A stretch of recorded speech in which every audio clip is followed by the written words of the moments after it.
নমস্কাৰ সন্মানীয় কৃষক বন্ধুসকল মই হাতীমা আজি আকৌ পুনৰ আপোনালোকৰ মাজলৈ উপস্থিত হলোহি আজি মোৰ আলোচ্য বিষয় পানীলাও খেতি আপোনালোকে মোৰ ভিডিঅ'টো কোন ঠাইৰ পৰা চাই আছে মই আপোনালোকক অশেষ ধন্যবাদ জ্ঞাপন কৰিছোঁ তো আজি মই পানীলাও খেতিৰ বিষয়ে A to Z কথাখিনি আলোচনা কৰিম তো এই খেতিত যে পানীলাও গছ দেখা পাইছে এই খেতিত পানীলাও যেটো গুটি কেতিয়া ৰোপণ কৰা হ'ল আৰু এই লাও কেতিয়া আহিব প্ৰতি বিঘাত আমি বৰ্তমান যেটো সিজন চলি আছে প্ৰতি বিঘাত আমি কিমানকে লাও কাটিব পাৰিম আৰু এই খেতিত কি ধৰণৰ ঔষধ স্প্ৰে কৰিম আৰু খেতিত গোবৰ সাৰৰ পৰিমাণ কিমান দিম ৰাসায়নিক জৈৱিক আৰু কেঁচু সাৰ এইবিলাক কেনেকুৱা ধৰণে খটাম তো আজিৰ এই ভিডিঅ'টোৰ মাজেদি আপোনালোকক সব জনাম কথা হ'ল মই প্ৰথমতে হাতিম আলিছ লাইভ চেনেললৈ আপোনালোক সকলোকে মই স্বাগতম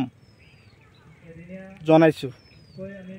তো কথা হ'ল বন্ধুসকল মোৰ ভিডিঅ'টো স্কিপ নকৰিব আজিৰ এই পানীলাও খেতিৰ ভিডিঅ'টো যদি আপোনালোকে স্কিপ নকৰাকৈ A to Z আৰম্ভণিৰ পৰা শেষলৈকে যদি চাব পাৰে তেনেহলে আপোনালোকৰ পানীলাও খেতি কেনেকৈ কৰিব খেতি কৰাৰ পদ্ধতি খেতি কৰাৰ নিয়ম পন্থা সব আজিৰ এই ভিডিঅ'ৰ মাজেদি আপোনালোকে জানিব পাৰিব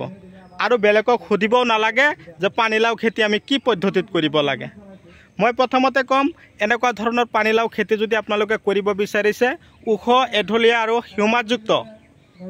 মাটি আপোনালোকে নিৰ্বাচন কৰি ললে বিশেষকৈ এটা কথা আপোনালোকে গুৰুত্ব দিব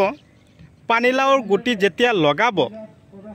6 ফুট ডিসটেন্স ৰাখি খুটাৰ পৰা খুটাৰ দূৰত্ব 6 ফুট আৰু এটো খুটাৰ পৰা হেটো খুটাৰ দূৰত্ব তাৰমানে হাৰিৰ পৰা হাৰিৰ দূৰত্ব 6 ফুট আৰু গছৰ পৰা গছৰ দূৰত্ব 6 ফুট ৰাখি কিনে আপোনালোকে গুটি দিব লাগিব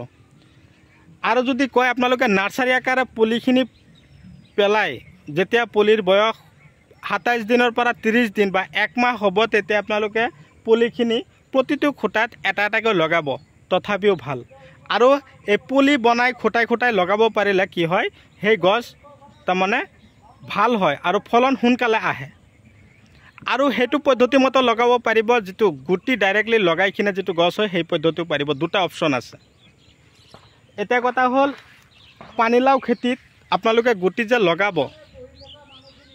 মোটামুটি 1 বিঘা মাটিৰ কাৰণে আপোনালোকে 2 গাড়ী গোবৰ আপোনালোকে ৰেডি ৰাখিব 2 গাড়ী গোবৰ আপোনালোকে যদি ৰেডি ৰাখিব পাৰে 1 গাড়ী গোবৰ আপোনালোকে গুটি যত তাৰমানে গুটি লগাব নাইবা যত আপোনালোকে কি কৰিব এটা এটা লাওৰ গছ ৰুব বা পুলি ৰুব খুটাই সেই ঠাইত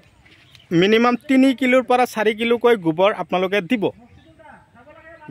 গাত খান্দি গাতত দি আপোনালোকে সেই গাতত মাটিৰে সেই গোবৰটো ঢাকি ৰাখিব এসপ্তাহ যাব দিয়ক বা 10 দিন মান পাৰ হৈ যাব দিয়ক এসপ্তাহৰ পৰা 10 দিন যেতিয়া পাৰ হৈ যাব তেতিয়া আপোনালোকে কি কৰিব সেই যিখন ঠাইত আপোনালোকে গোবৰ দিলে সেই ঠাইত আপোনালোকে গুটি ৰুব পাৰিব ওপৰত বা পুলিও ৰুব পাৰিব যদি পুলি আপোনালোকে বেলেগ ঠাইত নাৰ্সাৰী আকাৰে বনাইছে সেই পুলিবিলাক এটা এটা উঠাব আৰু তাত লগাই দিব আৰু লগোৱা শেষ হৈ গ'ল আপোনালোকে ডাইৰেক্টলি ফাৰ্স্ট টাইমতে কি নকৰিব গোবৰ গোটেই খেতিত হিচি নিদিব ফাৰ্স্ট টাইমত যদি আপোনালোকে গোটেই খেতিত গোবৰ হিচি দিয়ে তেনেহলে ঘাঁ বন হৈ সেইবিলাক গোবৰ লাহে লাহে নোহোৱা হৈ যাব আৰু গছে সেই খাদ্যখিনি আহৰণ কৰিব নোৱাৰিব সেই সময়ত কি দেখা পোৱা যাব এই খেতিত ঘাঁবিলাক বা বনবিলাক বেছিকৈ হোৱা দেখা পোৱা যাব তেতিয়া আমি কি কৰোঁ এই খেতিবিলাকত বন মাৰা ঔষধবিলাক দি থাকোঁ তেতিয়া কিন্তু গছৰ ফলন অটোমেটিক্যালি কমি যায় তো খাৰবেটিয়াৰ দৰে আপোনালোকেও খেতি যদি কৰিব বিচাৰিছে তেনেহলে আপোনালোকে মই কোৱা কথাখিনি আপোনালোকে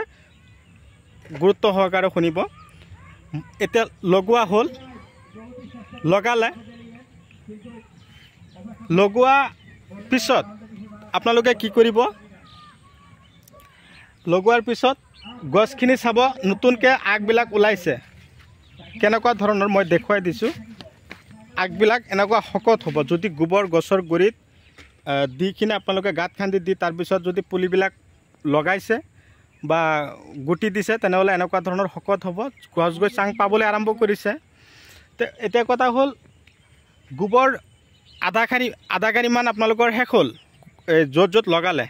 এতিয়া 1.5 গাড়ী থাকি গ'ল। আপোনালোকৰ গছ যেতিয়া এনেকুৱা চাং পাবগৈ তেতিয়া আপোনালোকে গোটেই খেতিত আপোনালোকে সিঁচি দিব নালাগে, আপোনালোকে গছৰ গুৰিত চাৰিওফালে ৰাউণ্ড আকাৰে দিব। আৰু যেতিয়া চাব গছ গৈ চাং পোৱা অৱস্থা হৈছে বা পাব, সেই সময়ত আপোনালোকে এনেকুৱা সময়ত তাৰমানে মই যে গছ দেখুৱাইছোঁ এনেকুৱা সময়ত গছৰ গুৰিত মোটামুটি 1 পাচিকৈ গোবৰ বা 5 পৰা 7 কিলো দি তাৰ লগতে DAP পটাছ, যেতিয়া গুটি দিব তাৰ আগতে দিয়াৰ কোনো দৰকাৰ নাই। DAP potash, urea, super, potash আৰু ছুপাৰ এইবিলাক মিক্স কৰি পৰাপক্ষত আপোনালোকে কি কৰিব, হিপাৰ দানা ৰটেক্স আছে, বায়'গল্ড আছে, এইবিলাকো মিক্স কৰিব পাৰিব। পাৰি এইখিনি মিক্স কৰি ধুনীয়াকৈ গছৰ গুৰিত ৰাউণ্ড আকাৰে দিব বা ৰিং আকাৰে দিয়া হ'ল। এতিয়া লক্ষ্য কৰিব আপোনালোকৰ গছৰ পাতবিলাক সুস্থ আছে নে নাই। যদি নাই বা পাতবিলাক হালধীয়া হ'বলৈ আৰম্ভ কৰিছে তেনেহ'লে আপোনালোকে লগে লগে কি কৰিব লাগিব, স্পট 2 SPERTO স্পট 2 এই ঔষধটো আপোনালোকে স্প্ৰে কৰিব। এইটো হ'ল ইনচেক্টিচাইড। পাতত থকা যিকোনো ধৰণৰ হালধীয়া পোক, একেবাৰে সৰু সৰু পোকবিলাকে পাতত বহি পাতবিলাক হালধীয়া কৰি পেলাই, ৰঙা কৰি পেলাই, এই স্পট 2 যিটো ঔষধৰ কথা ক'লে এইটো আপোনালোকে স্প্ৰে কৰিলে। ছেকেণ্ড সপ্তাহত আপোনালোকে কি কৰিব, দাহাত স্প্ৰে কৰিব পাৰিব। দাহাত এইকাৰণে স্প্ৰে কৰিব দিলোঁ, দাহাত উৰণীয়া পোক আৰু গছৰ পাতবিলাক ফুলি যাব নিদিয়ে আৰু গছৰ আগবিলাক পূৰা চিকচিকীয়া ৰাখে। আৰু গছত তাৰমানে এনেকুৱা সৰু গছবিলাক মাত্ৰকৈ চাং পাই থাকে, তেতিয়া কি কৰে, বৰলে গছৰ ঠিক মাজত ফুটা কৰি দিয়ে, তেতিয়া গছ আধাখিনি জীয়াই থাকে, আধাখিনি মৰি যায়। এইটো এটা সমস্যা, কেৱল আজিৰ এইটো নতুন সমস্যা নহয়, এইটো অত দিনৰ সমস্যা হৈ আছে। তো মোক বহুতে ফোন মাৰি থাকে এনেকুৱা সমস্যা কিয় হয়। ইয়াৰ লগতে এটা সপ্তাহত আপোনালোকে কি কৰিলে, স্পট 2 দিলে ফাৰ্ষ্টত, ছেকেণ্ড টাইম দাহাত দিলে। এইবিলাক মই কিন্তু ডাইৰেক্টলি ইনচেক্টিচাইড ঔষধৰ কথা কৈছোঁ। আৰু ছেকেণ্ড দিলে থাৰ্ড চাইবাৰ কিং, নামকেইটা আপোনালোকে মনত ৰাখিব। চাইবাৰ কিং দিলে। চতুৰ্থবাৰ আপোনালোকে ইমেড, যেতিয়া গৈ চাঙত 2 পৰা 3 ফুটকৈ গছ ধৰি আছে তেতিয়া ইমেড পকেট বুলি কওঁ, এনেকুৱা ধৰণৰে ইমেড। মোটামুটি গছত 2টা এটাকৈ ফলন লাগিবলৈ হৈছে, সেই সময়ত আপোনালোকে কি কৰিব, TRI ডেভ DEV 3 ডেভ আপোনালোকে এই ঔষধটো স্প্ৰে কৰিব। এই 3 ডেভ কি কাম কৰিব, গছৰ পাতত কোনো পোক বহিব নিদিব, একেৰাহে 3 দিন ইয়াৰ পাৱাৰ থাকি যাব। আৰু এই গছত থকা যিটো পোক আৰু এনেকুৱা ধৰণৰ আৱৰ্জনাৰ ভিতৰত যদি পোক বহি থাকে নহয়, তেনেকুৱা এই ঔষধটো স্প্ৰে কৰাৰ লগে লগে আপোনালোকৰ খেতিৰ পৰা পোকবিলাক লাহেকৈ আঁতৰি যাব। তো বন্ধুসকল, মোৰ চেনেলৰ যদি আপোনালোকে নতুন ভিউৱাৰ্ছ হিচাপে আছে তেনেহ'লে মোৰ চেনেলটো ছাবস্ক্ৰাইব কৰি দিব, কাষত থকা বেল ঘণ্টিটো লাহেকৈ বজাই দিব, যাতে এনেকুৱা ধৰণৰ উন্নত জৈৱিক, ৰাসায়নিক আৰু বৈজ্ঞানিক পদ্ধতিৰে কৰা খেতিৰ ভিডিঅ' অলৰেডি আপোনালোকে পাই থাকে। এতিয়া মই আলোচনা কৰিম, গোবৰ থাকি গ'ল, এতিয়া গোটেই খেতিত আপোনালোকে কি কৰিব, গছ যদি চাং গৈ 2-3 ফুটকৈ দৌৰিছে তেনেহ'লে আপোনালোকে গোটেই খেতিত গোবৰ দি দিয়ক। 1.5 গাড়ীমান থাকিয়ে গ'ল। দিয়াৰ পিছত কি কৰিব, এটা কথা লক্ষ্য কৰিব, লাও খেতিত পৰাপক্ষত ডাইৰেক্টলি কেঁচা গোবৰ আপোনালোকে নিদিব। বৰষুণৰ বতৰ বা যিটো সময়, এইটো সময়ত আপোনালোকে, মই যিটো খেতি আপোনালোকক দেখাই আছোঁ এইটো কিন্তু গদা, যিটো লাও, পানীলাও গদা, এই গদা লাওৰ গুটি ইয়াত লগোৱা হৈছে বা পুলিবিলাক নাৰ্চাৰী আকাৰে পেলাই লগোৱা হৈছে, বাছ বুজি পালে। এতিয়া কথা হ'ল, গোটেই খেতিত সিঁচি দিলে, ইফালে গছ গৈ চাং পালে, কিন্তু এটা কথা লক্ষ্য কৰিব, কেঁচা ডাইৰেক্টলি নিদিব। এতিয়া কিন্তু জুলাই মাহ শেষ হ'ল, আগষ্ট ছেপ্টেম্বৰ, জুলাই মাহত লগোৱা হৈছে, আগষ্ট ছেপ্টেম্বৰৰ পহিলা সপ্তাহৰ পৰা লাও কাটিব পাৰিব। 2 পৰা 2.5 মাহ পাৰ হৈ যোৱাৰ লগে লগে লাও খেতিত লাও আহি যায়। এতিয়া কথা হ'ল, আপোনালোকে শুকান গোবৰ বা খেতিত আনি থৈ দিছে, অকণমান পুৰণা হ'ল, সেইবিলাক গোবৰ দিব। আপোনালোকৰ গছৰ গুৰিত কোনো ফাংগিচাইড নালাগিব। আৰু গছৰ পাতবিলাক যদি ফাংগিচাইডে দেখা দিছে বা সৰু সৰু কলিবিলাক পচিবলৈ আৰম্ভ কৰিছে, আপোনালোকে ডাইৰেক্টলি লক্ষণ দি স্প্ৰে কৰিব। আৰু পাতবিলাকত পিছল এক ধৰণৰ কলা কলা দাগ পৰিছে, আপোনালোকে এমিষ্টাৰ টপ পচলাৰ কাম কৰে